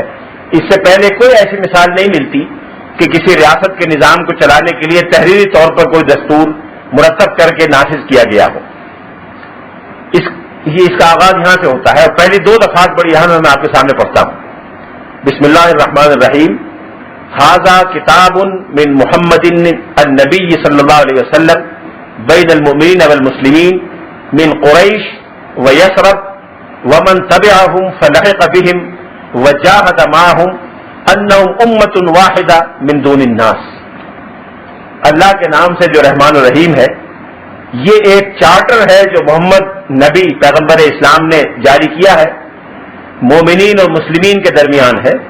وہ مومنین اور مسلمین جن کا تعلق قریش اور یثرب سے ہے، اور ان تمام لوگوں سے جو بعد میں ان کی پیروی کریں، ان کے ساتھ آ ملیں اور ان کے ساتھ جہاد کریں. یہ تو پارٹیز کا ذکر آ گیا. دیز آر دا پارٹیز، یہ وہ پارٹیز ہیں یا وہ فریق ہیں جن کے درمیان یہ چارٹر جاری کیا گیا. پہلی دفعہ امت انہم امت واحدۃ من دون الناس. دونا کا لفظ بڑا اہم ہے. دونا کا لفظ عربی زبان میں کسی چیز کو ایکسکلوڈ کرنے کے لیے آتا ہے، ٹو دی ایکسکلوژن آف. من دونا کا صحیح ایگزیکٹ ترجمہ ہوگا ٹو دی ایکسکلوژن آف. یہ ایک امت واحدہ ہے، تمام انسانوں سے الگ. They shall constitute one single individual امہ to the exclusion of all other human beings. یہ اس کا صحیح ترجمہ ہے. یہ چارٹر حضور نے دیا ہے بطور سربراہ ریاست کے. پہلی مرتبہ ایک قبائلی نظام میں ایک ریاست قائم ہو رہی ہے. پہلی مرتبہ ایک امت قائم ہو رہی ہے جو مختلف قبائلی وابستگیوں سے ماورا اور بالا ہے. پہلی مرتبہ ایک دینی عقیدے کی بنیاد پر ایک سیاسی وحدت قائم کی جا رہی ہے. یہ ان دفعات سے یہ بات ثابت ہو جاتی ہے. ایک اور بات جو ذہن میں آتی ہے، شاید اس وقت تک مدینہ النبی کا نام زیادہ عام نہیں ہوا تھا، اس لیے یثرب کا لفظ لکھا گیا. مدینہ النبی کا لفظ اگر عام ہو گیا ہوتا تو شاید وہ لکھا جاتا. بعد کی بعض دستاویزات میں مدینہ کا لفظ موجود ہے. جو قبائل شامل ہوئے ان قبائل کی لسٹ آگے چل کر الگ الگ دفعات میں ہے. فلاں قبیلہ فلاں قبیلہ فلاں قبیلہ. یہودی قبائل ابتدا میں اس میں شامل نہیں ہوئے. خود غیر یہودی عرب قبائل میں سے کئی اس میں شامل نہیں ہوئے. اوس تو ایک بہت بڑا قبائلی گروپ تھا، اوس کے بہت سارے گروپ شامل ہو گئے. چار قبائل شامل نہیں ہوئے. جو غزوہ خیبر کے بعد جا کر شامل ہوئے. اس لیے یہ جو پورا 15 میل چوڑا 12-13 میل چوڑا اور 15 میل لمبا علاقہ تھا، اس میں جو منتشر گاؤں اور آتام یا گڑیاں تھیں ان کا بیشتر حصہ اس میں شامل ہو گیا، اور جو لوگ شامل نہیں ہوئے ان میں سے کچھ نے اس کی مخالفت کی، کچھ نے مخالفت نہیں کی، لیکن عملاً اس کی بالادستی کو سب نے تسلیم کر لیا. پہلی دفعہ سے یہ واضح طور پر ثابت ہو جاتا ہے کہ یہ معاہدہ بنیادی طور پر قریش کے مسلمانوں اور انصار کے مسلمانوں کے درمیان ہوا تھا، جن کو امت واحدہ کے نام سے یاد کیا گیا. بقیہ لوگ ضمناً اس میں شامل ہوئے، یہ وہ لوگ تھے جو کسی ولا کے نتیجے میں قریش یا انصار کے ساتھ تھے، یا کچھ ایسے غیر قریشی مہاجرین جو مکہ مکرمہ میں آباد تھے، ان کا تعلق قریش سے نہیں تھا لیکن مہاجرین کے ساتھ ہجرت کر کے مدینہ منورہ آ گئے تھے، جیسے صہیب رومی یا حضرت بلال حبشی. یہ مختلف قبائل سے وابستہ تھے، خود قریشی نہیں تھے، وہ سب اس کے تحت شامل ہیں. اس کے بعد جو بقیہ دفعات ہیں ان میں بعض غیر مسلم مدنی قبائل کو بھی اس میں شامل کیا گیا. وہ غیر مسلم جن میں یہودی بھی بعد میں شامل ہوئے لیکن مشرکین پہلے دن سے کچھ شامل ہو گئے، یہ بطور شہری ریاست کے شہریان ریاست کے شامل ہوئے، بطور افراد امت کے شامل نہیں ہوئے، اس لیے کہ ان کے بارے میں کہا گیا کہ ہم امت مع المؤمنین، من دون المؤمنین کا لفظ میں نہیں، امت مع المؤمنین، they shall constitute an independent ummah along with the believers. یہ اس کا صحیح ترجمہ ہوگا. یہ میں زیادہ اس لیے زور دینا چاہ رہا ہوں کہ بعض حضرات نے اس معاہدے کو بہت مس انٹرپریٹ کیا ہے، اس کو غلط انداز سے بارہا کوٹ کیا ہے، اور یہ بات بڑی تکلیف اور دکھ کی ہے کہ اس معاہدے میں جو تحریفیں کانگریسی لوگ کیا کرتے تھے پاکستان بننے سے پہلے، متحدہ قومیت کے حامی، ہندو اور مسلمانوں کی متحدہ قومیت کے دعوے دار، وہ تحریفیں اب پاکستان میں بعض لوگ کرنے لگے ہیں. اس وقت جو مسلم لیگ اور پاکستان کے حامیوں کا موقف تھا وہ آج لوگوں نے بھلا دیا، اور وہ تحریریں جو اس زمانے کے کانگریسی مسلمانوں کی ہیں جو اس معاہدے کے نتیجے میں انڈین نیشنل کانگریس کے موقف کو صحیح ثابت کیا کرتے تھے، وہ آج بعض لوگ پاکستان میں دہرانے لگے ہیں. اور یہ فرق امت من دون الناس اور امت مع المؤمنین، یہ عربی زبان کا اتنا بدیہی فرق ہے کہ جو شخص ذرا سی بھی عربی زبان کی شدت رکھتا ہو وہ اس فرق کو محسوس کر سکتا ہے. اس کے بعد غزوہ بدر تک یہودی اس میں شریک نہیں رہے. غزوہ بدر کے کچھ قبائل تو پہلے غزوہ بدر کے بعد بقیہ یہودی شامل ہو گئے، لیکن کچھ یہودی قبائل آغاز ہی سے اس میں شامل تھے اور ان کے بارے میں الگ سے دفعات رکھی گئیں.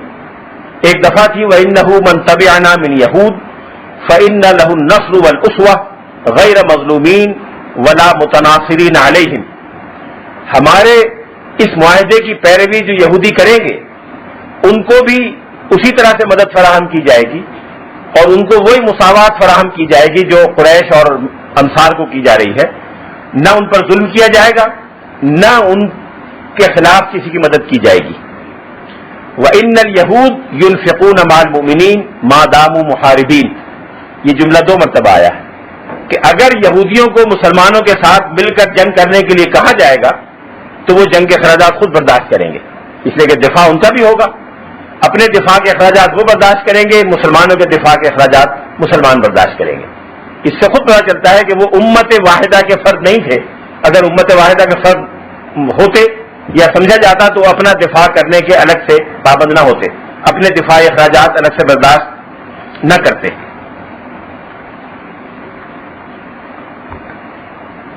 اس کے بعد آگے چل کر ایک ایک کر کے یہودی قبائل اس میں شامل ہوتے گئے، جن میں سے اکثر کی نشاندہی اس میں کی گئی ہے. 7 قبائل کا تذکرہ کیا گیا ہے اور ان قبائل کو وہ تمام مراعات دی گئی جو ابتدا میں مسلمانوں کو دی گئی تھی. ایک چیز اس میں بڑی بنیادی اہمیت رکھنے والی ہے اور وہ ایک دفعہ ہے جو تقریباً ہر قبیلے کے حوالے سے دہرائی گئی ہے. 8-10 مرتبہ اس کو دہرایا گیا ہے. وہ ہے المہاجرون من قریش علی ربعتہم یتعاقلون بینہم معاقلہم الاولی. انصار کے بارے میں بھی یہی ہے کہ علی ربعتہم یتعاقلون بینہم معاقلہم الاولی، کہ وہ اپنے سابقہ طریقہ کار پر کاربند رہیں گے اور دیت کی ادائیگی آپس میں حسب سابق کرتے رہیں گے. گویا سوشل سیکورٹی کی ذمہ داری ہر قبیلے کی اپنی ہوگی، اور جو پہلے سے ان کے یہاں نظام چلا آ رہا ہے اس نظام کی وہ بدستور پابندی کرتے رہیں گے. یہ بات مہاجرین کے بارے میں بھی فرمائی گئی، انصار کے بارے میں بھی فرمائی گئی، اور تمام یہودی قبائل کے بارے میں بھی اس بات کو دہرایا گیا. 8 قبائل انصاری اور 7 قبائل مدنی، ان سب کے بارے میں ان الفاظ کو ایک ایک کر کے دہرایا گیا. جو پہلا جز تھا جو گویا 25 دفعات پر مشتمل تھا، اس کی آخری دفعہ تھی وَإِنَّكُمْ مَهْمَا اخْتَلَفْتُمْ فِيهِ مِنْ شَيْءٍ فَإِنَّ مَرَدَّهُ إِلَى اللَّهِ عَزَّ وَجَلَّ وَإِلَى مُحَمَّدٍ صلی اللہ علیہ وسلم. اگر کسی معاملے میں تمہارے درمیان کوئی اختلاف ہو جائے تو اس کا آخری فیصلہ اللہ عز و جل اور محمد علیہ الصلوۃ والسلام کریں گے. گویا شریعت کی بالادستی اور اختلافی امور میں یعنی غیر منصوص امور میں فائنل اتھارٹی حضور علیہ الصلوۃ والسلام کی ذات مبارکہ کو تسلیم کر لیا گیا. اس میں تمام شہریوں کو مساوات کی یقین دہانی کرائی گئی. اس سے پہلے عرب کے ماحول میں مساوات نہیں ہوتی تھی، بعض قبائل کا حق زیادہ ہوتا تھا، بعض کا کم ہوتا تھا. یہاں تک کہ تھا کہ فلاں قبیلے کا آدمی مارا جائے گا تو آدھی دیت دی جائے گی، فلاں قبیلے کا مارا جائے گا تو پوری دیت دی جائے گی، فلاں قبیلے کا آدمی مارا جائے گا تو ڈبل دیت ادا کی جائے گی، فلاں قبیلے کا سردار مارا جائے گا تو قاتل قبیلے کے 4 سرداروں کو قتل کیا جائے گا. اس طرح کے نظام رائج تھے. اس میں پہلی مرتبہ سب کے درمیان مساوات قائم کی گئی. سواسیۃ لا فرق بین صغیر و کبیر و غنی و فقیر. یہ سب برابر ہوں گے، چھوٹے اور بڑے کے درمیان اور غنی اور فقیر کے درمیان کوئی فرق نہیں ہوگا. پھر مزید وضاحت کے لیے کہا گیا کہ تتکافأ دماؤہم ودیتہم واحدہ. ان سب کے خون ایک دوسرے کے برابر ہوں گے اور دیت سب کی ایک جیسی ہوگی. پھر فرمایا گیا ذمۃ اللہ واحدہ، اللہ تعالیٰ کی طرف سے جو گارنٹی ہے وہ سب کے لیے برابر ہے اور ایک جیسی ہے. ان المؤمنین یحمی کل منہم الآخر، سب اہل ایمان ایک دوسرے کی مدد کریں گے. اسی طرح سے پہلی مرتبہ قبائلی تعصبات سے اوپر ہو کر جنگ اور صلح کو ایک مرکزی حکومت کے اختیار میں دیا گیا. اس سے پہلے ہر قبیلہ بلکہ ہر فرد جنگ کے لیے آزاد تھا، جب چاہے جنگ کرے، جس کے خلاف چاہے ہتھیار اٹھا لے. اس میں یہ طے کیا گیا کہ سلم المؤمنین واحدہ، مسلمانوں کی مصالحت اور امن کا نظام ایک ہوگا. لا یسالم مومن دون مومن، کوئی ایک صاحب ایمان دوسرے صاحب ایمان کو چھوڑ کر کسی سے جنگ یا صلح کا معاملہ نہیں کرے گا. الا علی سواء وعدل بینہم، سوائے اس کے کہ برابری کے ساتھ سب کے لیے ایک جیسا نظام ہوگا اور عدل کے ساتھ سب کے لیے ایک جیسا نظام اختیار کیا جائے گا. بات چیزیں اور ہیں جن میں سے ایک دو کا تذکرہ فقہیات سیرت کے حوالے سے انشاءاللہ گفتگو ہوگی تو میں کروں گا. یہودی جب اس میں شامل ہوئے غزوہ بدر کے بعد تو ان کے لیے بقیہ 24 دفعات کا اضافہ کیا گیا. اس میں پہلی دفعہ تھی وَإِنَّ يَهُودَ بَنِي عَوْفَ أُمَّةٌ مَعَ الْمُؤْمِنِينَ، بنی عوف کے یہودی مسلمانوں کے ساتھ ساتھ along with the Muslims ایک الگ امت ہوں گے. لِلْيَهُودِ دِينُهُمْ وَلِلْمُسْلِمِينَ دِينُهُمْ، یہودیوں کا اپنا دین ہوگا، مسلمانوں کا اپنا دین ہوگا. یہودی اپنے اخراجات جنگ کے خود برداشت کریں گے، مسلمان اپنے اخراجات برداشت کریں گے. یہ میثاق جو سن 2 ہجری میں مکمل ہوا، یہ انسانی تاریخ کا پہلا تحریری دستور ہے. حجاز کی تاریخ میں، عرب کی تاریخ میں بھی پہلی مرتبہ ایک ایسی دستاویز مرتب ہوئی. صحابہ کرام کے پاس اس کی نقلیں موجود تھیں، صحابہ کے خاندانوں میں اس کی حفاظت کی جاتی تھی. امام بہقی نے ایک جگہ نقل کیا ہے کہ حضرت عمر فاروق کے خاندان میں میں نے ایک صاحب کے پاس اس کی نقل دیکھی ہے. تو امام بہقی کا انتقال 458 میں ہوا تھا، تو 458 کے لگ بھگ اس کی نقلیں خاندانوں میں صحابہ کی برادریوں میں موجود تھیں. یہ ایک کثیر قبائلی یعنی ملٹی ٹرائبل اور کثیر مذہبی یعنی ملٹی ریلیجس حکومت تھی، ملٹی کلچرل حکومت تھی، جس میں بالادستی شریعت کو حاصل تھی۔ آخری حوالہ قانون سازی کا اللہ اور اس کے رسول کا فرمان تھا۔ حضور صلی اللہ علیہ وسلم کو بطور حاکم اعلیٰ اس میں تسلیم کیا گیا، اور تمام فریقوں کو داخلی خود مختاری بھی دی گئی، اور سابقہ نظاموں کی کوئی اچھی چیز اگر چلی آ رہی تھی تو اس کو برقرار رکھا گیا۔ اسلام کا ایک مزاج جو مدینہ منورہ کے دور میں بہت نمایاں ہوا، یہ وہ ہے جس کی طرف ایک حدیث میں اشارہ فرمایا گیا۔ حضور نے فرمایا، مسند امام احمد کی روایت ہے کہ یعمل فی الاسلام بفضائل الجاہلیہ، کہ اسلام میں جاہلیت کے زمانے کے تمام فضائل اعمال پر، اچھی باتوں پر عمل کیا جائے گا۔ جاہلیت کے زمانے میں جو بھی اچھی باتیں رائج تھیں ان سب پر اسلام کے دور میں بھی عمل کیا جائے گا۔ اس لیے کسی بھی قوم، کسی بھی علاقے یا کسی بھی زمانے میں کوئی اچھی چیز اگر مروج ہے تو اس کو اسلامی نظام میں اختیار کر کے قبول کر لیا جائے گا، اور اس کو اس بنیاد پر مسترد نہیں کیا جائے گا کہ وہ کسی غیر اسلامی پس منظر سے آئی۔ ایک مرتبہ مدینہ منورہ کے اندر نظم و ضبط قائم کرنے کے بعد، مختلف قبائل میں الگ الگ نقبا کے تقرر کے بعد، اس دستاویز یا دستور کی تیاری کے بعد رسول اللہ صلی اللہ علیہ وسلم نے آس پاس کے قبائل پر توجہ دی، اور پہلی مرتبہ جو دستہ بھیجا حضرت حمزہ ابن عبد المطلب اپنے چچا جان کی سربراہی میں، وہ مدینہ منورہ کے جنوب میں بنو زمرہ قبیلہ تھا، جس کا میں پہلے بھی تذکرہ کر چکا ہوں۔ بنو زمرہ کے قبیلے میں بھیجا، اور وہاں ان گفتگو کے نتیجے میں، مہمات کے نتیجے میں ایک معاہدہ ترتیب دیا گیا جو آج موجود ہے اور عہد نبوی کے وثائق کے مجموعوں میں دستیاب ہے۔ اسی طرح سے مدینہ منورہ کے شمال میں جوہینہ ایک بڑا قبیلہ تھا، وہاں ایک دستہ بھیجا گیا، ان سے دوستی کا معاہدہ ہوا، اور وہ بھی اس ایریا میں شامل ہو گئے۔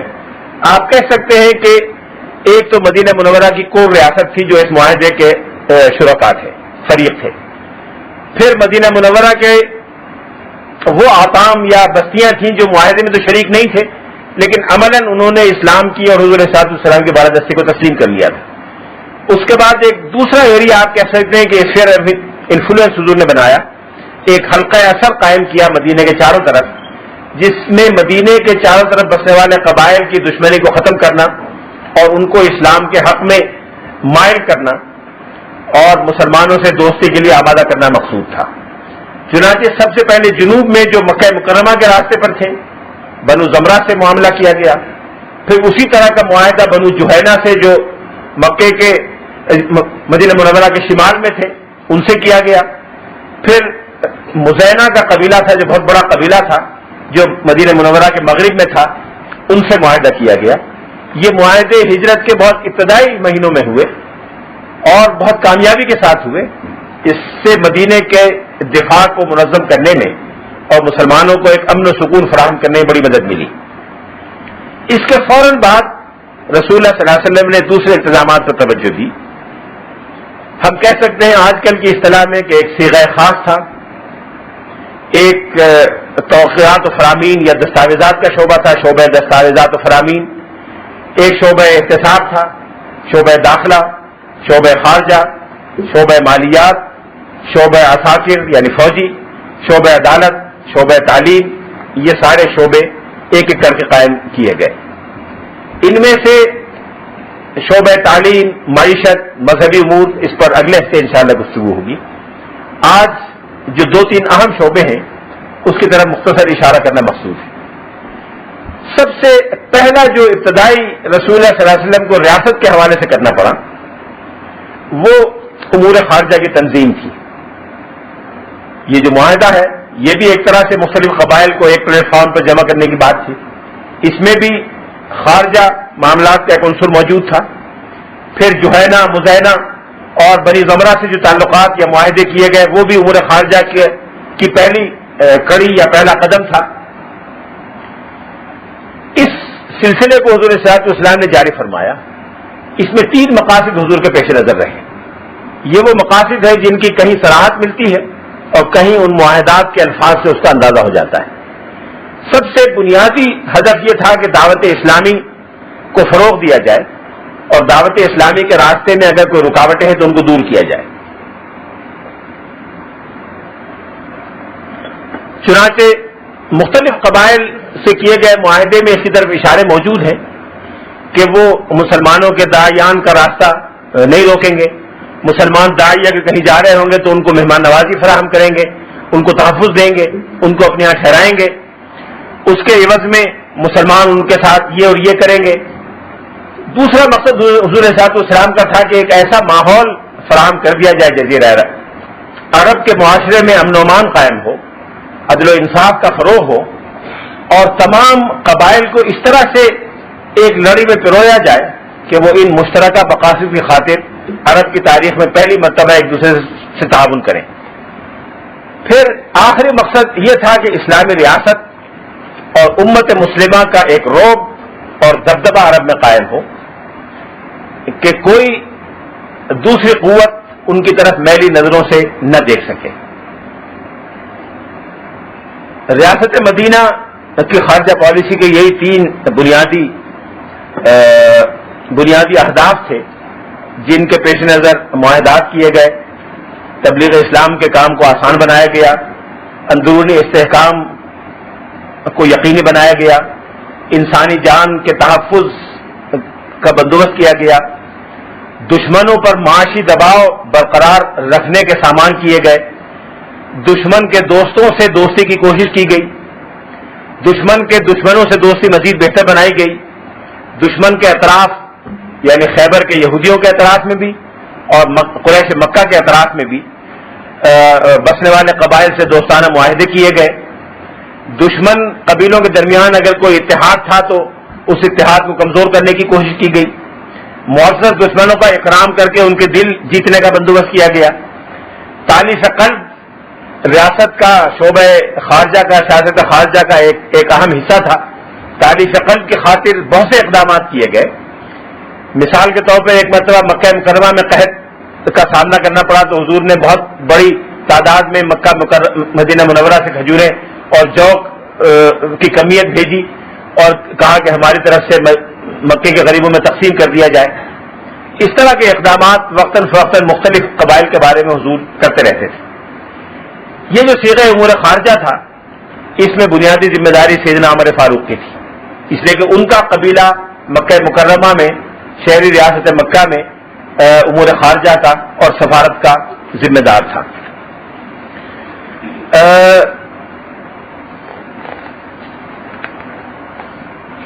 رسول اللہ صلی اللہ علیہ وسلم نے جو مہمات بھیجی اس کی تفصیل بیان کرنے کا موقع نہیں, لیکن ابتدائی سالوں میں بڑی کثرت سے مہمات بھیجی گئیں اور مدینہ منورہ کے چاروں طرف حتیٰ کہ مکہ مکرمہ کے قریب بھی بسنے والے کئی قبائل سے معاہدات کیے گئے. اسی اسنا میں حضور نے سفرا بھی بھیجے. بعض سفرا کا نام ملتا ہے. ایک سفیر جن کو کئی مواقع پر حضور نے بھیجا اور اس زمانے میں دنیا کی سب سے بڑی ریاست کے حکمران کے پاس بھیجا, وہ دحیہ ابن خلیفہ الکلبی تھے. بنی کلب سے آپ کا تعلق تھا. یہ بہت بڑا بااثر قبیلہ تھا جو وسطی عرب میں, مجھے صحیح جغرافیہ نہیں معلوم لیکن میرا تاثر اور اندازہ یہ ہے کہ موجودہ ریاض اور نجد کے کسی مغربی علاقے میں, شمال مغربی علاقے میں یہ قبیلہ بستا تھا. اور اس قبیلے کی بہت سی داستانیں عرب جاہلیہ میں مشہور ہیں. لمبی لمبی طویل جنگیں اس قبیلے نے مختلف لوگوں سے کی اور اس قبیلے کے سرداروں کا روب داب پورے عرب میں مشہور و معروف تھا, جس کا تذکرہ عرب شاعری میں ملتا ہے. اس قبیلے سے ان کا تعلق تھا اور چونکہ یہ قبیلہ ایک ایسے علاقے میں آباد تھا جس کے قرب جوار میں وہ ریاستیں قائم تھیں جو قیصر روم کی باز گزار تھیں, اس لیے اس قبیلے کی حیثیت ایک طرح سے بفر زون کی بھی تھی. تو ہو سکتا ہے کہ اس قبیلے کے تعلقات قیصر روم کے فرمانروا سے اور قیصر روم کے درباریوں سے رہے ہوں, اس لیے جناب دحیہ ابن خلیفہ الکلبی کو حضور نے بھیجا. دحیہ ابن خلیفہ کے بارے میں ایک بات تمام سیرت نگاروں نے لکھی ہے کہ صحابہ کرام میں ان سے زیادہ خوبصورت آدمی کوئی نہیں تھا. اور جب وہ قیصر روم پہنچے, دمشق میں اس وقت قیصر روم مقیم تھا, اور یہ بتایا گیا کہ عرب سے خوبصورت سفیر آیا ہے, تو تمام تذکرہ نگاروں نے لکھا ہے کہ عورتیں کھڑکیوں میں اور دروازے میں کھڑی ہو گئیں کہ اس خوبصورت نوجوان کو دیکھیں گے جو عرب سے پیغمبر عربی کا خط لے کر آیا ہے. بقیہ سفرا میں حضرت عمرو بن امیہ ضمری کا ذکر پہلے ہو چکا ہے جو نجاشی کے دربار میں گئے تھے. حضرت عمر بن العاص جیسے اسلام قبول کر کے مدینہ منورہ آئے، ان کو سفیر بنا کر بھیجا گیا. اور مختلف حکمرانوں کے پاس جب حضور کا سفیر جایا کرتا تھا تو رسول اللہ صلی اللہ علیہ وسلم کا طریقہ تھا کہ کوئی ہدیہ یا تحفہ بھی دے کر آپ بھیجا کرتے تھے. باہر سے کوئی سفیر آتا تھا اس کو بھی ہدیہ دیا کرتے تھے. حضور کی طرف سے سفراء کو ہدیہ دیا جانا اتنا طے شدہ طریقہ کار تھا کہ جب حضور بستر موت پر تھے، دنیا سے تشریف لے جا رہے تھے، تو آپ نے فرمایا کہ عجیز الوفود کما کنت اجیزہم، کہ جیسے میں مختلف وفود کو انعامات دیا کرتا تھا، تم بھی انعامات دیتے رہنا اور ہر آنے والے سفیر کو کوئی نہ کوئی انعام دے کے بھیجا کرنا. سفراء نبوی میں حضرت دہیہ ابن خلیفہ کی خوبصورتی کا تو ذکر ہو گیا، لیکن یہ بات بہت سے لوگوں کے علم میں ہے، کچھ لوگوں کے شاید علم میں نہ ہو، کہ کبھی کبھی جب جبریل امین حضور کے پاس کسی انسانی شکل میں آیا کرتے تھے تو دہیہ ابن خلیفہ کی شکل میں آیا کرتے تھے. اور کئی مرتبہ ہوا کہ صحابہ نے آ کے بیان کیا کہ ہم نے دہیہ کو گزرتے ہوئے دیکھا ہے، حالانکہ وہ تو باہر گئے ہوئے ہیں. تو حضور کے بتانے سے لوگوں کو پتہ چلا کہ یہ جبریل امین تھے جو دہیہ ابن خلیفہ کلبی کی شکل میں کئی مرتبہ حضور کے پاس آئے. رسول اللہ صلی اللہ علیہ وسلم کے صیغہ خارجہ میں ایک آپ شعبہ مراسلات یا وسائط بھی کہہ سکتے ہیں. شعبہ مراسلات اور وسائط میں نمایاں ترین کارکن حضرت زید بن ثابت تھے، جن کو حضور نے سریانی زبان سیکھنے کی ہدایت کی تھی اور عبرانی بھی انہوں نے سیکھ لی تھی. سریانی زبان یہودیوں میں مروج تھی جو مدینہ منورہ میں رہتے تھے، اور خیبر کے یہودیوں میں بھی سریانی زبان مروج تھی. غالباً ان کی علمی زبان سریانی ہوگی، وہاں سے جو تحریر آتی تھی وہ سریانی میں آتی تھی، اور حضور کا جواب جو جاتا تھا وہ عربی زبان میں جاتا تھا. جب ان کا خط آتا تھا اس کو پڑھنے کے لیے حضور کسی یہودی کو بلاتے تھے، تو آپ نے حضرت زید بن ثابت سے کہا کہ مجھے یہودیوں پر بھروسہ نہیں ہے، ممکن ہے غلط ترجمہ کر کے بتائیں. تو آپ سے کہا کہ تم جا کے سریانی سیکھ لو. انہوں نے یہودیوں کا مدراس ایک ہوا کرتا تھا، وہاں مدرسے کو مدراس وہ کہتے تھے، مدراس میں گئے اور 17 دن میں سریانی زبان سیکھ کے آ گئے. سریانی زبان انہوں نے سیکھ لی. سریانی کے علاوہ بھی وہ کئی زبانیں جانتے تھے، اور ان زبانوں میں رسول اللہ صلی اللہ علیہ وسلم کی مدد کیا کرتے تھے اور دستاویزات کا ریکارڈ بھی رکھا کرتے تھے. یہ بات کہ حضرت زید بن ثابت نے 17 دن میں سریانی زبان سیکھ لی تھی، یہ بہت سے حضرات نے سیرت نگاروں نے بیان کیا ہے. معاہدات میں جب کوئی اہم معاہدہ لکھا جاتا تھا تو عموماً سیدنا علی بن ابی طالب تحریر فرمایا کرتے تھے. کئی معاہدے سیدنا علی بن ابی طالب کے لکھے ہوئے ہیں، چنانچہ صلح حدیبیہ کا معاہدہ بھی سیدنا علی بن ابی طالب کا لکھا ہوا تھا. شعبہ مہمانداری بھی تھا. شعبہ مہمانداری کے سربراہ کچھ زمانے تک حضرت بلال رہے. پھر ایک صحابی تھے حضرت معقیب ابن ابی فاطمہ الدوسی، حضرت ابو ہریرہ کے قبیلے کے تھے. وہ افسر مہمانداری یا آپ کی زبان میں کہہ سکتے ہیں چیف آف پروٹوکول وہ تھے. ایک بڑا مکان تھا جو دار الکبریٰ کہلاتا تھا. یہ مکان حضرت عبد الرحمن بن عوف نے بنایا تھا. اپنی تجارت جب ان کی چل پڑی مدینے میں تو حضور کے کہنے پر انہوں نے یہ مکان خالی کر دیا تھا، اور باہر سے آنے والے وفود کو اکثر و بیشتر اس مکان میں ٹھہرایا جاتا تھا. یہ بہت بڑا مکان تھا. جب یہ تعمیر ہو رہا تھا اس وقت بھی حضور کئی مرتبہ اس کو دیکھنے کے لیے تشریف لے گئے. اس مکان میں کھجوروں کے بھی کئی درخت تھے، اور حضور کے مہمان اس مکان میں ٹھہرائے جاتے تھے، اور باہر سے آنے والے وفود یہاں ٹھہرتے تھے. ایک اور مکان تھا جو ایک خاتون کا تھا. اس خاتون میں جن کا نام تھا رملہ بنت حارث، انہوں نے ایک بہت بڑا مکان بنایا تھا جس کے ساتھ ایک باغ بھی تھا، اور باہر سے آنے والا کوئی وفد یا کسی قبیلے کا سفیر ہوتا تھا تو اس مکان میں بھی ٹھہرایا جاتا تھا. جب بنو حنیفہ کا وفد آیا جس میں 80 آدمی تھے تو اس خاتون نے اپنے اس مکان میں ان کو ٹھہرایا. کھانا 2 وقت کا انہی کے یہاں سے آتا تھا. کھانے کی تفصیل بھی لکھی ہے کہ ایک وقت دودھ اور روٹی آتا تھا، ایک وقت گوشت اور گھی بھیجا جاتا تھا. اور حضرت مغیرہ ابن شعبہ ان کے ذمہ دار تھے. مغیرہ ابن شعبہ کی ذمہ داری تھی کہ ان کے خیر و عافیت کا لحاظ کریں. اس وقت چیف آف پروٹوکول یعنی سن 9 ہجری میں خالد ابن سعید ابن العاص تھے جو ان سارے معاملات کے ذمہ دار تھے. ایک مرتبہ بنی مزینہ کا وفد 400 آدمی پر مشتمل آیا اس معاہدے کی تجدید کرنے کے لیے اور اثر نو اسلام میں داخل ہونے کے لیے. حضور صلی اللہ علیہ وسلم نے حضرت عمر فاروق سے، جن کا میں کہہ چکا کہ امور خارجہ کے وزیر خارجہ سے 400 آدمی ہوں گے تو چھوٹے آدمی سے نہیں کہا جائے گا، 2-4 آدمیوں کے بندوبست کے لیے نچلے کارندے سے کہا جائے گا، زیادہ آدمیوں کے لیے اس سے بڑے کارندے سے. اور 400 آدمیوں کا انتظام کرنے کے لیے وزیر خارجہ ہی سے کہا جا سکتا تھا. تو سیدنا عمر فاروق سے کہا کہ زوِّدہم، ان کو جانے سے پہلے بڑی کثرت سے زاجرہ ان کے حوالے کر دینا. حضرت عمر نے پوچھا کہ زاجرہ میں کہاں سے حوالے کروں؟ آپ نے فرمایا یہ کہیں سے دے دو. حضرت عمر نے، یہ بحقی میں روایت ہے تفصیلی، حضرت عمر نے جائزہ لیا، ہر جگہ جا کے معلوم کیا، اتنا کہیں موجود نہیں تھا کوئی ساز و سامان کے 400 آدمیوں کو چلتے ہوئے زاجرہ دیا جا سکے. تو حضور سے آگے شکایت کی کہ نہیں ملتا، کوئی چیز ایسی موجود نہیں ہے. تو آپ نے فرمایا وہیں جس گھر میں ٹھہرایا ہے رملہ بنت حارث کے مکان میں، اس میں ایک 2 چھتی ہے، وہاں بہت عمدہ کھجوریں رکھی ہیں، وہاں سے جا کے ان کو کھجوریں دے دو. تو حضرت عمر کہتے ہیں میں سیڑھی لگا کے 2 چھتی میں گیا، جا کے دیکھا تو بڑی تھوڑی کھجوریں تھیں، جو اتنی دور سے قبیلہ آیا ہے، 400 آدمی ہیں، چند آدمیوں سے زیادہ کے لیے کافی نہیں تھی. لیکن میں نے سوچا حضور نے فرمایا ہے، میں نے ایک آدمی کو کھڑا کیا، وہ سیڑھی پہ کھڑا ہو گیا، ایک آدمی اندر بیٹھ گیا، وہ ٹوکریوں میں دیتا رہا کھجوریں، اور باہر بنی مزینہ کے لوگ کھڑے ہوئے تھے، ان کو ہم دیتے گئے، اور 400 آدمیوں کا زاجرہ مکمل ہو گیا. وہ کھجوریں جیسی تھی ویسی رہیں. میں نے آگے حضور کو اطلاع کر دی کہ جی سب کو ہم نے زاجرہ دے دیا ہے، اور قبیلہ مزینہ کے لوگ چلے گئے ہیں. رملہ بنت حارث کے مکان کے بارے میں سیرت نگاروں نے لکھا ہے کہ کانت دارن واسعتن، بہت بڑی حویلی تھی. دار گھر کو نہیں کہتے تھے، حویلی کو کہتے تھے جس میں کئی گھر ہوں. فیہا نخل، اس میں کھجور کا درخت بھی تھے، اور وہاں وفود عرب ٹھہرائے جاتے تھے. بعض اوقات ایسا ہوتا تھا کہ ایک وقت میں کئی وقت آ جاتے تھے. تو حضرت عبدالرحمن بن عوف کے گھر میں بھی ٹھہرائے جاتے تھے، رملہ بنت حارث کے گھر میں بھی جو انہی کاموں کے لیے تھا وہاں بھی ٹھہرائے جاتے تھے. اور اس کے علاوہ حضرت مغیرہ بن شعبہ کا مکان بھی خالی ہو جاتا تھا، وہاں ٹھہرائے جاتے تھے. پھر بھی ضرورت پڑتی تھی تو مسجد نبوی کے صحن میں اس سے باہر ان کے لیے خیمے لگوا دیے جاتے تھے، وہ وہاں ٹھہرائے جاتے تھے. بین الاقوامی تعلقات کے حوالے سے ایک بڑا اہم میدان بین الاقوامی قانون ہے. بین الاقوامی قانون کا ماخذ تو سیرت ہی ہے. سیرت اور بین الاقوامی قانون کا تو اتنا گہرا ربط ہے جس کی طرف کئی بار اشارے کیے جا چکے ہیں. سارا اسلام کا بین الاقوامی قانون نکلا ہی سیرت سے ہے. لیکن ایک بات جو اکثر لوگوں کی نظروں سے اوجھل ہو جاتی ہے، مغربی مصنفین تو شاید جان بوجھ کے اوجھل کرتے ہیں، مسلمانوں